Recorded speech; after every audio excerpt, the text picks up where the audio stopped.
राजधानी में नए कृषि कानूनों के खिलाफ चल रहे किसानों के आंदोलन में और अधिक किसानों की भागीदारी कराने के लिए आगामी 20 फरवरी को कांग्रेस महासचिव प्रियंका गांधी वाड्रा मुजफ्फरनगर में आयोजित किसान महापंचायत में शामिल होंगे। इस दौरान कांग्रेस की राष्ट्रीय महासचिव किसानों को जागरूक कर नए कृषि कानूनों से होने वाले नुकसानों के बारे में बताएंगी। मेरा नाम श्यामवीर सिंह है, जन समस्या निस्तारण प्रकोष्ठ का प्रदेश का महासचिव हूँ। अच्छा, किस तरीके का आयोजन कांग्रेस द्वारा लगातार छोटी छोटी पंचायतों के द्वारा किया जाता है? देखिए, ये संदेश जो छोटी छोटी पंचायतों का किया जा रहा है कि भारत सरकार के द्वारा किसानों के विरुद्ध जो तीन कानून जो लागू किए हैं और सरकार आराम से बैठी हुई है, 80 दिन हो गए और सरकार ने कोई भी किसानों की तरफ, इनकी मांगों की तरफ कोई ध्यान नहीं दिया है। सरकार तो ये बोले कि 1.5 साल के लिए हम कानून टालने के लिए तैयार हैं। देखिए, जब आप 1.5 साल के लिए कानून को रद्द करने मतलब निरस्त करने की बात कर रहे हैं तो इसको रद्द करने में क्या कठिनाई आ रही है? हम प्रधानमंत्री जी से ये जानना चाहते हैं आपको क्या परेशानी है, क्योंकि आप रद्द ना करने का कारण सबसे बड़ा ये है कि इन्होंने पूंजीपतियों को न्योता दे दिया है और उनके पक्ष में किसानों को बेच दिया है और उनके अनुसार ही इनकी खेती का जो भी कीमत लगेगी, जो भी उपज का कीमत लगेगी, वो पूंजीपति लगाया करेंगे। जो है एक बहुत बड़ा मुद्दा है एमएसपी प्रधानमंत्री ने कहा है कि एमएसपी थी, है और रहेगी। इस बारे में क्या कहना चाहिए? देखिए, अगर एमएसपी थी और है तो इस पे इनको क्या दिक्कत हो रही है? किसान जो कह रहे हैं, किसानों की मांगों को मानने में हमारे माननीय प्रधानमंत्री जी को क्या दिक्कत हो रही है? कह रहे हैं कि कानून बनाना चाहिए। इस पे कानून बनना चाहिए एमएसपी पे, ताकि हमारे किसानों को उपज का सही रेट मिल सके। निजीकरण को लेकर क्या कहेंगे? देखिए, निजीकरण की बात है, जब से ये सरकार आई है भारत सरकार, तब से सभी, चाहे वो जीवन बीमा हो, चाहे वो रेलवे हो, चाहे वो एयर इंडिया हो, मतलब सारे विभागों को बेचने का काम निजीकरण कर दिया है। और भी इनकी प्लानिंग है। काले कानून बनाने की बात थी, जबकि आज तक जब से ये देश आज़ाद हुआ है कोई भी कानून पास होता है तो उसमें विपक्ष और पक्ष दोनों लोग बैठ करके उस पर निष्कर्ष निकाला जाता है। ये लोग जो भी आज कानून बनाने का काम कर रहे हैं, अपनी मीटिंग बुलाई और विपक्ष को ये नहीं बुलाते हैं और अपनी तरफ से एक तरफा ही लोग निर्णय ले लेते हैं, जिसका आज खामियाजा ये किसान भोग रहे हैं।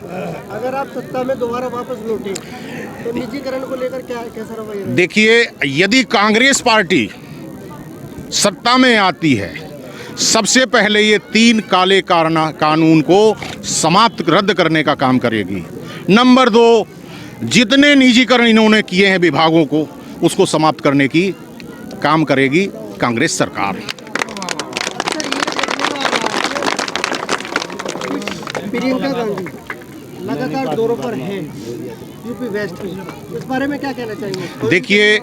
देखिए, हमारी माननीय प्रियंका गांधी जी किसानों के दुख दर्द को देख करके बहुत पीड़ित हैं और उनकी मंशा है कि ये तीनों काले कानून को वापस करा करके ही वो दम लेंगी।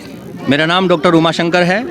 मैं उत्तर प्रदेश कांग्रेस कमेटी जन समस्या निस्तारण प्रकोष्ठ से प्रदेश उपाध्यक्ष पद पर हूँ।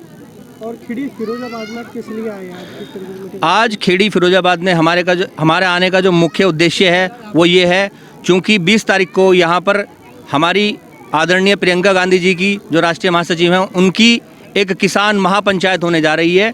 उसको लेकर के हम अपने किसान भाइयों के बीच में, अपने किसान मजदूर भाइयों के बीच में जा कर के और किसानों से आह्वान करने के लिए आए हैं कि जो किसान आज बॉर्डर पर देश की लड़ाई लड़ रहे हैं, आप उसमें उनका साथ दें और कंधे से कंधा मिलाकर इस लड़ाई को जीतने में सहयोग करें।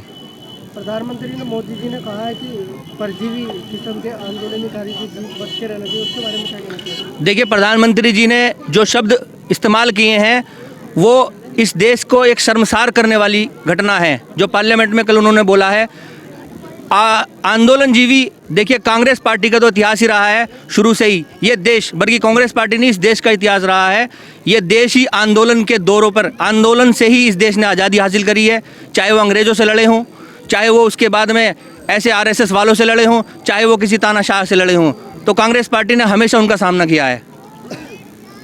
और कुछ संदेश देना चाहेंगे जनता को 20 तारीख के लिए? 20 तारीख के लिए मैं जनता को यही संदेश देना चाहूँगा कि आप की जो अपनी जो किसानियत है उसको बचाने के लिए, आपकी अपनी ज़मीन को बचाने के लिए, एक इंसानियत को बचाने के लिए, आने वाले कल को बचाने के लिए, अपने बच्चों के भविष्य को बचाने के लिए आज जो लड़ाई लड़ी जा रही है, आप उसमें बढ़ चढ़ कर हिस्सा लें और उस लड़ाई को जीतने का काम करें। क्योंकि ये जो तानाशाही सरकार है, ये काले कानून लेकर के आई है, पार्लियामेंट में जो उन्होंने बिल लागू कर दिए हैं, आज उसकी लड़ाई हमारी पार्टी, हमारे राहुल जी, हमारी प्रियंका जी, हमारी सोनिया जी लड़ रहे हैं। हम उनके हाथ को मजबूत करना है, अपने किसानों के हाथ को मजबूत करना है। जो किसान बॉर्डर पर बैठे हुए हैं, किसानों ने 150 से ज़्यादा किसानों ने अपनी शहादत दी है, उसको ध्यान में रखते हुए आपको उन किसानों को सहयोग करना है। उन काले कानूनों को रद्द कराने के लिए, अपनी जो है पार्टी को मजबूत करने के लिए आपको जो है उन किसानों का सहयोग करना है। सरकार किसान जो है जो आंदोलन कर रही है किसानों को लेकर,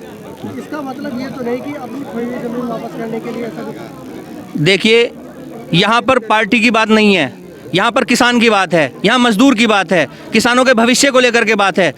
आज जो हमारी सेंट्रल गवर्नमेंट ने जितने भी कॉरपोरेट सेक्टर को सारी चीज़ें बेच दी हैं, चाहे वो BSNL हो, चाहे वो भारतीय जीवन बीमा निगम हो, चाहे रेल हो, चाहे जितना भी सारा देश उन्होंने बेच दिया है उन्होंने, और उनके हाथों में हम उसको बचाने की लड़ाई लड़ रहे हैं। यहाँ पर अपनी ज़मीन वापस की बात नहीं है।